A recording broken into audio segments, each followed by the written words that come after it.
the elevator at the Quality Inn in Streetsboro, Ohio. It's a Dover Impulse, 2,500 pound capacity. Here, one.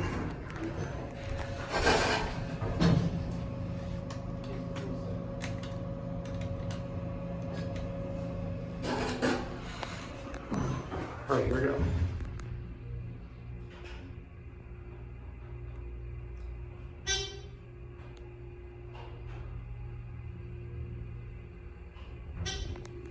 Here, three. Phone.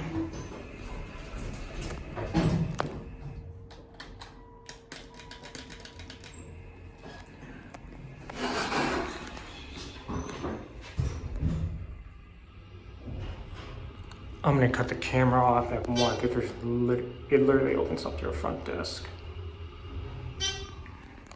Here, one.